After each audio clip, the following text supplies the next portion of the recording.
Oh, joy. It's this Vic. Vanishing point. The yellow Pegasus was looking at the damage to a tree. The owl, of course, was very miffed at her. She backed up slightly, tilted her head so her mane fell away from one eye, and surveyed it a second time. The tree proceeded to do a pose. It was weird. Her default public expression, a perpetual aura of concern that something bad had happened, was almost certainly her fault, and even if it wasn't, she was going to take all the blame for Hold it! Hold it! Pleasure, you want to feel this one? With pleasure. Vic, I'm a nature lover. Why would I be taking blame for damage to a tree? There are a lot of reasons why a tree would be damaged. It wouldn't be my fault. A little boar could be sharpening its tusk. An elephant could have been nearby. A large bear could have been sharpening its claws. There are lots and lots of reasons. Did that help? Yes, Fluttershy, thank you. After some thought, she moved up the procession to where two of her friends were talking. Twilight, I'm so sorry to bother you, but... No good. They were deep in conversation. Something about field borders bells and secret duty tuning added to the bless of Belmont's Law, while a touch of mint-chili balloon flex on the side. Oh, don't give me that. They were talking about dual monsters! Randy was somewhat dazed. It seemed he had been for some time. Twilight just picked up on it. Some of these are basic concepts, Rarity. Really? For whom? Twilight. Twilight, I don't mean to interrupt, but there's something in the back of the trees there, and... For postgraduate students, I'm going too fast again, alright. Twilight with the best. Matilde! The Twilight! The pressure of her breath was just barely enough to shift a single hair from the straight mane. Sometimes that was enough. Fluttershy, is something wrong? I think you need to see this. Within a minute, they were all gathered around the tree. Clearance day, goody goody hip hooray. Okay, Fluttershy, Twilight said, giving her the lead position. This was her subject. Well, she is a tree. There was a fair chance that the Pegasus commands to get all the way through the news. Always a little stronger on what she saw as her own ground, where her cutie mark trumpeted out of all the others, and her knowledge was what she could get through. AKA Fluttershy New Trees. Go ahead. Alright, see these gouges? They all looked. Divots in the bark. Arf! About 5 inches across. Bleeding sap. Don't let Treebeard know about it. He's sensitive. Some punctures to the left. Not so deep. Cone-shaped with the tree's outer layer pushed towards the center. I think we have fleabane rams in the area. Close by. These are fresh. A few hours old, no more. Okay, Fluttershy, Applejack said, looking a little grumpy. Honey, do you... I'm telling you what. If Planky can create a robot Applejack and get me out of this fic, then you and I can go apple bucket together. You have exactly until I can get to this end of this line. Pinky, hurry! My career's on the line! Not to mention, I know that got no tinsel tag on them. Here you go! Yes! Well, I look forward to our night. Oh, thank you, Pinky. No problem. What's the mess you prefer? Let's hear the straight skin line. Do they have brains? Pinky, this sounds a little less emotive than the Pinky Pot. You gave me 5 seconds to work on it. I'm not a miracle maker, you know. Right, sorry, Pink, sorry. Hey, how's our Pinky Bot doing right now? Would you like a spot of tea? Can't stand bad flick, bad. Look out, you bugs. It's okay. We can manage with Robojack. Fluttershy shook her head. Not sensing it, just mean. Her voice was naturally less hesitant when she was talking about her field, but no less soft. Picture a sheep. Okay. He looks kind of funny. Hey! See if I give you any more wool again. Sorry, sir. Make it about 40% bigger, blue-gray, and 3 times as strong. Have a very good sense of smell. Cloven hooves, start at the front. Straighten the wool, move all the ears back to the absolute top of the skull, like an insect's antennae. Give it 2 horns on the side and the head where ears would normally go, which they usually keep curled into a spiral around hoof across. They project about 5 inches of the head of the muzzle that way. Sharp teeth, omnivores, they can move their horns, change shape, stick out spears or puncture, curl for battering, sometimes out to the sides to catch something, charging them that way. And they're nasty, hyper-territorial. Anything living they see, unless it's at least 6 times their size, they'll treat it one of 2 ways. Try to fight it to establish it as their place, or kill it for food. I would like to take this moment to mention something that the writers seem to have forgotten. It has been stated by Lauren that all hooved creatures have sentience in their own cultures and their own persona. I know sometimes people forget when they come to writing these things, and I know the writers do too.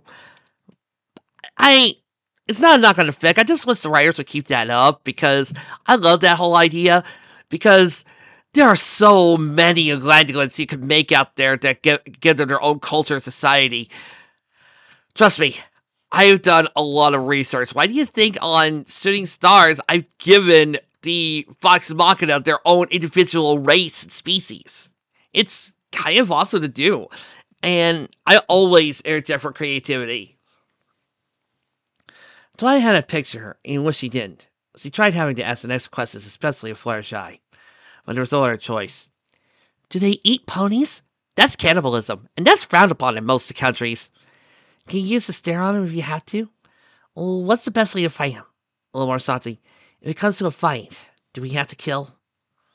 Fluttershy shivered. We're not their first choice of diet. They go for smaller animals first, lower than their heads and spear scoop, and they play with their food. But if they could kill us, they would, and there's a few of them.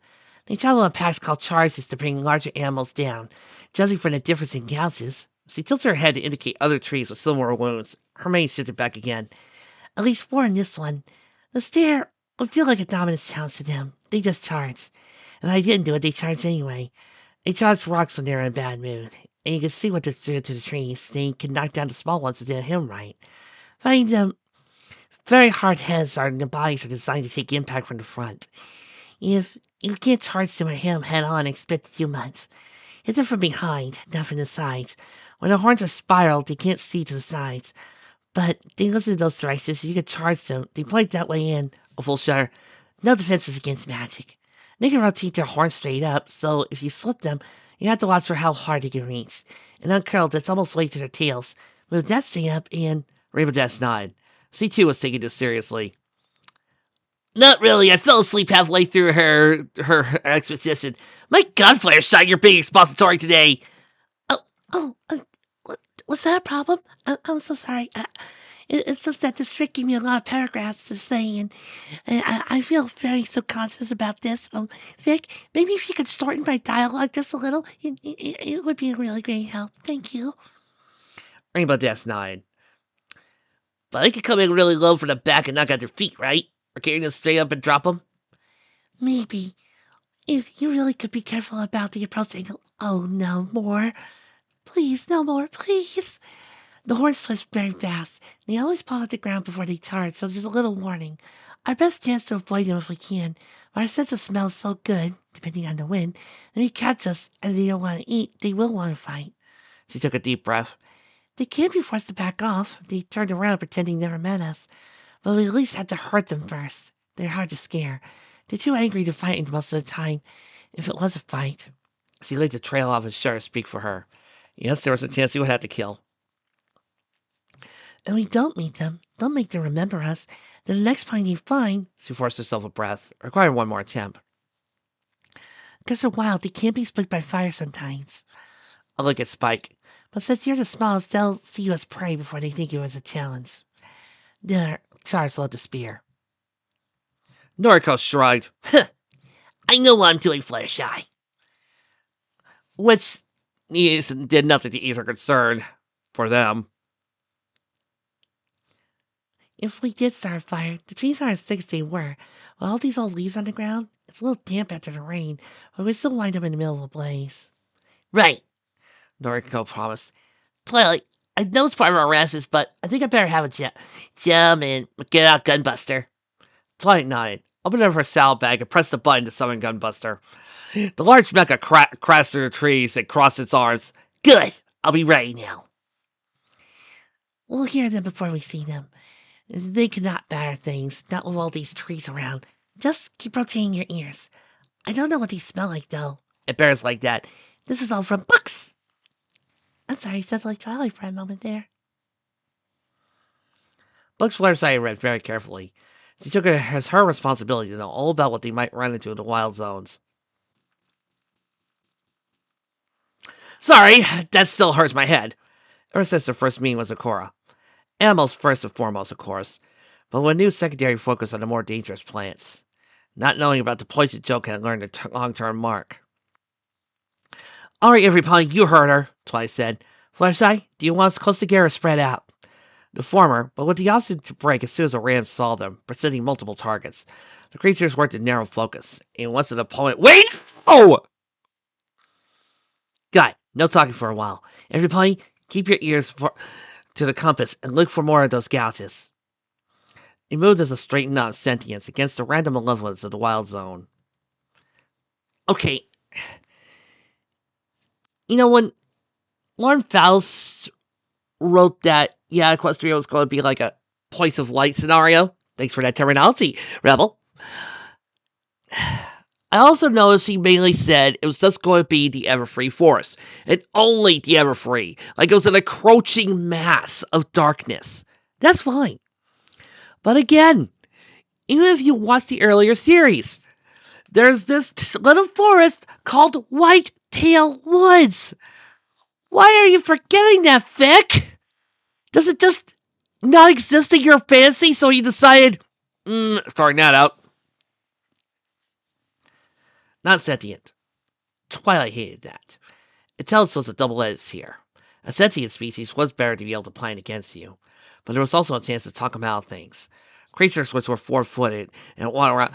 Twilight thinks that it's easier to fight sentient beings than it is not sentient. Next! Don't start fights. End them. A lesson from before Twilight's time in Ponyville. One her father had given to her before she started school. And like most parental advice, it didn't always work. Her brother had always been more accurate. There are times when the only way to end things is by being the one who kicks first, Twilight. But you could be sure. He did talk to her about the ponies who would try to pick fights with her in trouble. About ponies who would lie and say she started something, and all the other dangers of being in a group of social climbing students. So the fastest way to the top was being through stepping on every pony else. Not been a reassuring lesson to head into her entrance examination with. At least a little bit of blame for her stress that day could be held as host. No, Shiny had good advice there. He had been right, of course. She'd seen those kind of ponies at school. Lots of them. But most of them hadn't wanted to climb over her. And he seen it was easier to attach a rope and let her haul them along. In retrospect, she often wished for the fights. A squeal. A high-pitched scream of animal agony. A few seconds later, a collision, something hard against wood. Fluttershy repressed the audible part of a gasp. It was only visible as a single shuddering breath. Her ears rotated a little, twisted the same direction every pony else was orienting on the left. I can't smell anything, she whispered. The air is too still, but that sounded close. More collisions. Two this time. Another squeal. The first one hadn't died away. It sounded like it was going on for the rest of the animal's life. It sounded like it was going to be very long. Fluttershy shivered. They're too close. Maybe they were eating and just started hunting for extras, or fun. My question is, why haven't we left yet? Twilight automatically looked around. Nothing visible. The current area was heavily forested, but there was not enough room to twist and dodge. Some old trees were large enough to hide behind and facing them directly. Those big eyes in the trees were helping. Nothing was wide enough to conceal the particular pony form. A few saplings straining upwards towards the remaining canopy gaps to make their own claim to the sun. Said canopy was too thick overhead and too thick in the head. Francis not particularly trustworthy. He came down so Pegasus assisted desperate hijinks known as ponies up a tree. No clouds with an easy remedy for drencies or lightning scares. Okay, I think you established the battlefield. Can we get on with it? Okay, everybody, as he whispered to the group, easy, and the breeze hit them. Moved towards. There was loud bleats of surprise, anger, challenge. Horse apples, Applebot muttered. That was the last thing any pony said before the charge of rams erupted from the woods. 5 of them. They did outnumber their opponents. But the rams, bared teeth and challenge, bared bloody and more blood. My gosh, it's just a bloody mess. Were choosing who they would take on, looking for the weakest amongst them to dominate, and the strongest to knock them all out at the same time. Preferably with a wrench. Most likely, this wrench. The Pegasi did as they planned. Hey, over here, ugly! Rainbow yelled. All the more meat to chew on. 6 servings instead of 4. Come on, over here! More colors, more flavors. Fluttershy, Fierce pushed back for a little while so they could overwhelm them. Was more the same. Was doing the same, unless her bomb. Me? Does he want me?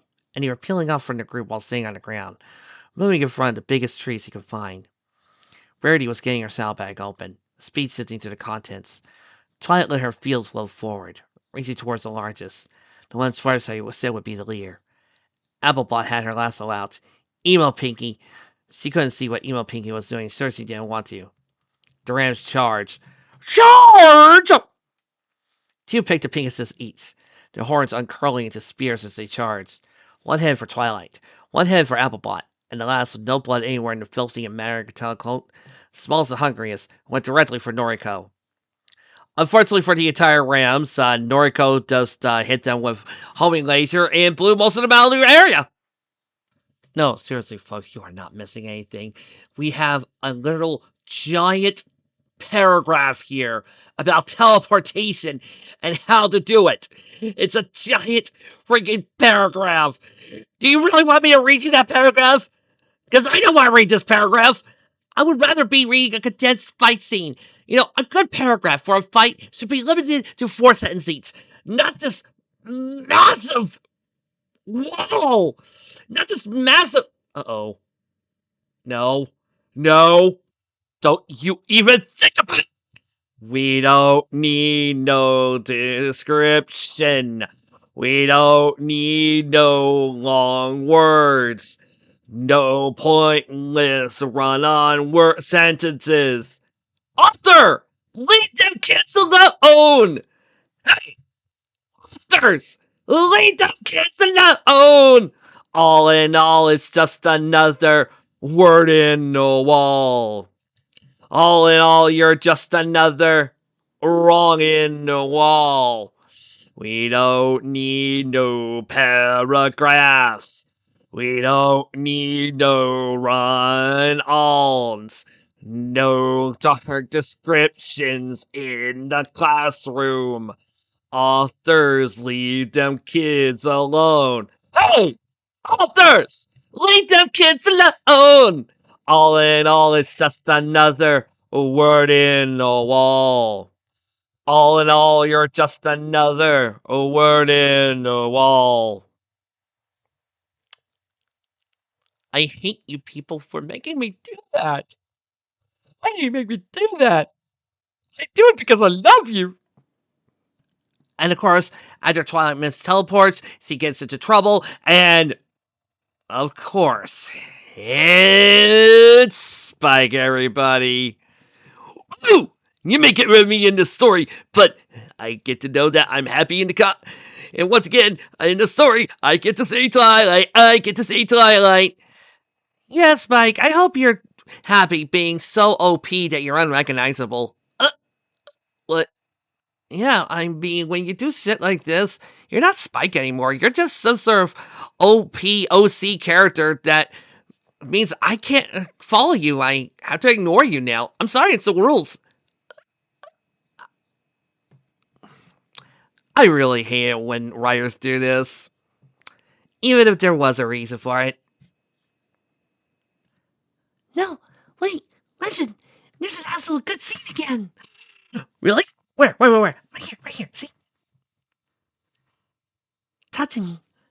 stays in here, not when the situation was medical in nature. Full name, location, last thing you remember. Twilight groaned. Twilight sparkled to house twinkle. I did something stupid. Can't tell you where I am because none of us know. Oh, my head. I did a whole satellite test to impact area, tracking a fresh round of fireworks in her vision. Nothing broken, Fluttershy told her. but you're gonna have a nasty bruise for a while. You're lucky you hit so close to the horn. That's where your skull's the thickest. Any concussion symptoms? Some double vision, but it's starting to clear. So I shook her head in an attempt to get rid of the last bits. Immediately regret. Ah, Fluttershy, did you pack any? Sorry, Twilight. Words of it over, forcefully Spanish. I thought it was such a right to care a lot. Twilight sighed. No surprise, no blame. Fluttershy normally kept a few animal remedies in her saddlebags, a perpetual just in case. But she made the same assumption on plenty medical supplies as everybody else had on everything else. They had gotten it before leaving the palace. If I just looked at that underlay a little closer, I just wondered about it. I understand. I should just start carrying stuff anyway, shouldn't I? I'm sorry. The others gathered around her and held her up. We raise you up to carry you on mountains. The ponies wouldn't be taking it on anymore. No, wait. One ram on a ding dong on the ground. He was breakdancing, alive and uninjured, tied up with Applebot's lasso and two other animals, woodchucks. Now with chains attached to them. Gored, bleeding, soft squeals coming out of broken bodies. Breakfast. Twilight turned away. Fluttershy did. I need some time. The other six looked away, headed for the lassoed ram.